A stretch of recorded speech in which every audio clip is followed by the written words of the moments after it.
At the turn of the 20th century, the demand for dental treatment prompted several Indians to go abroad to study dentistry. Many went to England to obtain the LDS RCS and returned to India to set up their practices. There were others who headed for America, France and Prussia and joined their predecessors from UK with qualifications like DDS from America, DEDP from Paris and ZDS from Vienna. One such foreign trained dentist who returned from America in 1919 was destined to become the founding father of dental education in India. His name was Dr. Rafiuddin Ahmed. Born in Bordhunpara in East Bengal, Rafi was a restless boy looking for adventure. His initial studies were at the Dhaka Madrasa, now called the Kobi Nozrul Government College. At a tender age of 16, he undertook a journey to Singapore and Hong Kong as a stowaway on a ship leaving from Calcutta. Later, on his father's insistence, he completed his ISc from MAO College, Aligarh in 1908. After his father's death, young Rafiuddin resolved to get an education in the West. He left Calcutta in October 1909 for Bombay with only ₹60 in his pocket. In Bombay, he identified an Italian cargo liner which was on its way to America. Smart and confident, he talked his way into being hired as a kitchen hand on this Italian ship.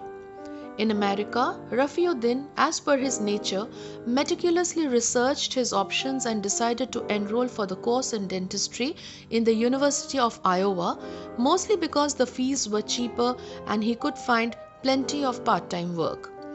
Rafiuddin spent one whole vacation at an ice cream factory and soda fountain at Spirit Lake, learning the art of ice cream manufacturing and mixing drinks. That creamy apprenticeship proved to be crucial when Dr. Ahmed finally graduated and headed home to set up a dental practice in Calcutta in 1919. Along with his dental practice, he launched an ice cream parlor called New York Soda Fountain. Located in the teeming Dharmatala area, New York Soda Fountain quickly found fans among middle-class Bengalis. Sometimes Dr. Ahmed himself scooped ice cream at the counter and supervised the vendors in Howrah and Shialda stations. Dr. R. Ahmed acutely felt the need to professionally train future dentists for India. On his initiative, a band of enthusiastic workers, both dental and medical, joined hands with him and pioneered the first official, fully functional, autonomous dental institution in India in 1920. This college was located at Bow Bazaar in his private chambers and was initially called the City Dental College and Hospital. It was later renamed as the Calcutta Dental College in 1941. It was not only the first of its kind in India, but also the only institution from east of Suez to west of Tokyo. The funds to run the college came from ice cream profits earned from the New York Soda Fountain. From 1920 to 1923, the college was run on an experimental basis with 11 students.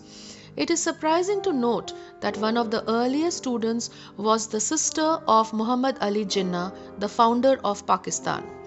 Fatima joined the Calcutta Dental College in 1920 at the behest of Jinnah and qualified as a dentist in 1922. She practiced as a dentist in Calcutta for a year.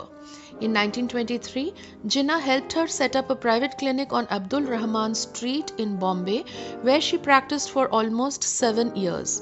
In 1929, when Rutan Bai Petit, Muhammad Jinnah's wife, died, Fatima gave up her career as a dentist at the age of 36 and moved into Jinnah's house to run it and look after Dina, his daughter. Dr. Ahmed was aware that the course for dental training had to be tailored to make it suitable both for the candidates and the general public who were not very conscious about dental health. He donated ₹10,000 for the purchase of furniture and equipment that were necessary for any respectable dental institution to have. Fortunate to have full cooperation from a few equally dedicated teachers whom he roped in to assist him, Dr. Ahmed himself was responsible for teaching dentistry, both theoretical and clinical. Some of the medical subjects were taught by qualified doctors. The Calcutta Dental College was Dr. Ahmed's life and soul. He was determined to make it a first-rate institution. He went to Japan in 1926 and in 1930 toured all over Europe visiting dental schools to acquaint himself with new methods in dental education and buy the latest equipment and apparatus for his college. The college granted LDSC to any person who, number 1, underwent 2 years course of training in that institution, or number 2, to those who had been previously engaged in practice as a dentist or a medical practitioner and had undergone 1 year's course of training in that institution. In 1926, the duration of the institution's program of study increased to 3 years for the LDSC and to a 4-year program for a Bachelor of Dental Surgery degree, that is BDS, in 1935. Dr. Ahmed tried to persuade the authorities to introduce the teaching of dentistry as a university subject, but his plea was turned down as often as it was made. This attitude pained him often, but it was not his habit of airing his grievances. In one of his stoic moments, he commented, "Education is the responsibility of the state, but if no one is willing to carry the cross, I will for as long as I can." In early 1940s, the Calcutta Dental College and Hospital was relocated at 114 Lower Circular Road or AJC Bose Road, its present location. During the 40s, it only had an outdoor department which functioned from 8 am to 11 am daily, except Sundays. In 1949, Dr. Ahmed donated his college to the West Bengal government, and the same year it got affiliated with the University of Calcutta. Dr. Ahmed, who had served continuously as the principal of the college from 1920, gave up his post in 1950 in order to pursue his political career. Dr. Ahmed was also an academician of repute and published the first student's handbook on operative dentistry in 1928. He also established the Indian Dental Journal in 1925 at a time when dental journalism was unheard of and was its editor until 1946. He did most of the compiling and editing of the journal himself. In the early days of the journal, he had some help from Dr. Tabitha Solomon, his ex-student.